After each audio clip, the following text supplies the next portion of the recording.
28 પૈકી 15 નિયુક્તિ માત્ર ને માત્ર ગાંધીનગરમાં થઈ છે. ગાંધીનગર ને ધ્યાન કેન્દ્રમાં રાખીને બદલી કરવામાં આવી છે. 28 આઈએએસ અધિકારીઓની બદલી અને નિમણૂક કરવામાં આવી છે. રાજ્યની અંદર એક સાથે 28 જેટલા આઈએએસ અધિકારીની બદલી કરવામાં આવી છે. હજુ સુધી તમે અમારી ચેનલને સબસ્ક્રાઇબ નથી કરી તો અત્યારે જ ન્યૂઝરૂમ ગુજરાતને સબસ્ક્રાઇબ કરો, ફેસબુક અને ઇન્સ્ટાગ્રામ પર ફોલો કરો.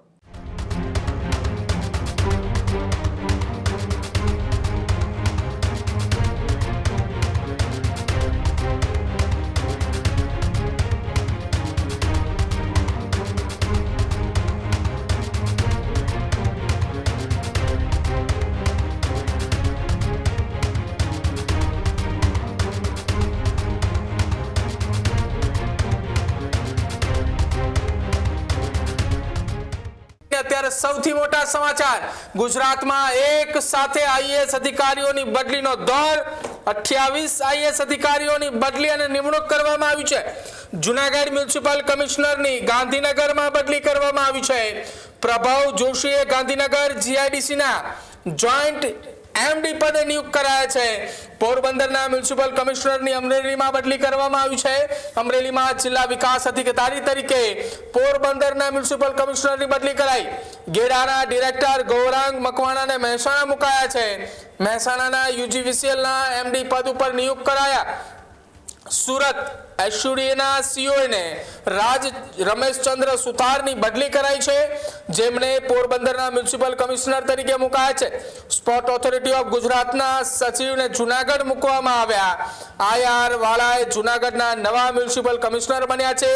મોટા ભાગની નિયુક્તિ ગાંધીનગરના વિવિધ વિભાગોની અંદર કરવામાં આવી છે. કુલ 28 બદલી નિયુક્તિમાંથી 15 એકલી ગાંધીનગરની અંદર જ કરવામાં આવી હોવાની માહિતી હાલ આવી રહી છે. રાજ્યની અંદર એક સાથે 28 જેટલા આઈએએસ અધિકારીની બદલી કરવામાં આવી છે. મુફદ્દલ કપાસી મારી સાથે જોડાયા છે. મુફદ્દલ, રાજ્યમાં ફરી એકવાર બદલીનો દોર શરૂ થયો છે. એક સાથે 28 આઈએએસ અધિકારીની બદલી કરાઈ છે. બિલકુલ, છેલ્લા કેટલાક સમયથી રાજ્યનું જે વહીવટી માળખું છે એમાં મોટા ફેરફાર થતા આપણે જોયા છે. બદલી થાય છે અને નવી નિયુક્તિ પણ થાય છે. અત્યારે જે અપડેટ્સ આવ્યા છે એમાં 28 અધિકારીઓ છે જેમની સામૂહિક બદલીની સાથે સાથે નવી નિમણૂક પણ થઈ છે. ધ્યાન ખેંચવા જેવી જે બાબત છે એ છે કે 2 શહેરના મ્યુનિસિપલ કમિશનર છે એમની બદલી કરી દેવામાં આવી છે. જૂનાગઢના જે મ્યુનિસિપલ કમિશનર હતા પ્રભવ જોશી, એમને ગાંધીનગર જીઆઈડીસીના જોઈન્ટ એમડી તરીકે નિયુક્ત કરાયા છે. અને જે પોરબંદરના મ્યુનિસિપલ કમિશનર હતા એચ.જે. પ્રજાપતિ, એમને અમરેલીમાં જિલ્લા વિકાસ અધિકારી તરીકે નિયુક્ત કરાયા છે.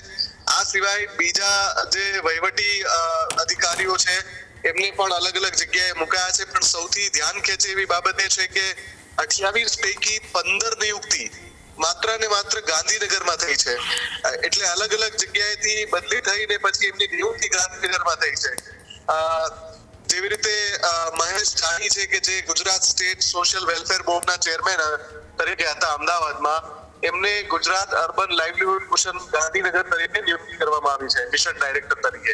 આ રીતે મોટાભાગના જે અધિકારીઓ છે તે બહારથી એમની બદલી થઈ છે, પણ એમની નિયુક્તિ ગાંધીનગરમાં થઈ છે. સુરત પર બધાની નજર હતી કે કદાચ સુરતના વહીવટી માળખામાં બદલાવ આવે. જે રીતે ગુજરાત હાઈકોર્ટે ઝાટકણી કાઢી હતી સરકારની અને સમગ્ર સામાન્ય વહીવટ વિભાગને જ્યાં સુધી લાગે વળગી છે, તો કદાચ એવું બની શકતું હતું કે સુરતમાં જે ટોચનું વહીવટી માળખું છે ઇન્ક્લુડિંગ મ્યુનિસિપલ કમિશનર કે જે સવાલોના ઘેરામાં છે, પણ જે ત્યાં બદલી કરવામાં આવી છે ખાલી ડેપ્યુટી મ્યુનિસિપલ કમિશનર તરીકે જિલ્લા વિકાસ અધિકારી દાહોદમાં જે સ્મિત લોઢા હતા એમને સુરત મ્યુનિસિપલ કોર્પોરેશનના નવા ડેપ્યુટી મ્યુનિસિપલ કમિશનર તરીકે નિયુક્ત કરાયા છે.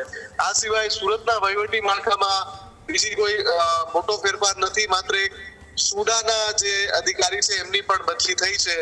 એ સિવાય મોટા ભાગે અલગ અલગ જે ઓથોરિટીઝ છે, અલગ અલગ એજન્સી છે, અલગ અલગ કોર્પોરેશન છે, એના જે મુખ્ય અધિકારીઓ છે એમની બદલી કરવામાં આવી છે. ઓવરઓલ જોવા જઈએ તો આ જે બદલીનો રાઉન્ડ છે એમાં ગાંધીનગર ને ધ્યાન કેન્દ્રમાં રાખીને બદલી કરવામાં આવી છે, નહીં કે મોટા જે શહેરો છે, મહાનગરો, એના કલેક્ટર કે મ્યુનિસિપલ કમિશનરની બદલીનો આશય હોય. આમાં મૂળ જે આશય છે ગાંધીનગરમાં એક સાથે 15 નિયુક્તિ કરવાનો આશય છે. જી આભાર મુફદ્દલ માહિતી બદલ. ખેડૂત ભાઈઓ છે એ ખેતરમાં ડ્રોન ઉડાવતા હોય છે ત્યારે આપણે એક પ્રશ્ન સતાવતો હોય છે કે જે આપણે અત્યાર સુધી જીપીએસ ટેકનોલોજીવાળા ડ્રોન વાપર્યા છે, જેથી કરીને મોબાઈલ ટાવર છે અથવા તો હાઈ ટેન્શન લાઇન પસાર થતી હોય, કોઈ વૃક્ષો હોય, ત્યારે જે જીપીએસ ટેકનોલોજીવાળા ડ્રોન છે એમાં ટકરાય અને ટ્રેસ થાય છે. પણ એગ્રીવન લાવ્યું છે GNSS ટેકનોલોજી ડ્રોન, જેથી કરીને એ ડ્રોન છે એ કોઈ જગ્યાએ ટકરાય નહીં, પોતાની રીતે જ ડિસિઝન લે છે અને મૂવ થઈ જાય છે, જેથી કરીને GNSS ટેકનોલોજી ડ્રોન છે એ વાપરવાનો આગ્રહ રાખો. ત્યારે જ ન્યૂઝરૂમ ગુજરાતની યુટ્યુબ ચેનલને સબસ્ક્રાઇબ કરો અને ઇન્સ્ટાગ્રામ અને ફેસબુક પર ફોલો કરો. અપડેટ રહો, સત્યની સાથે રહો.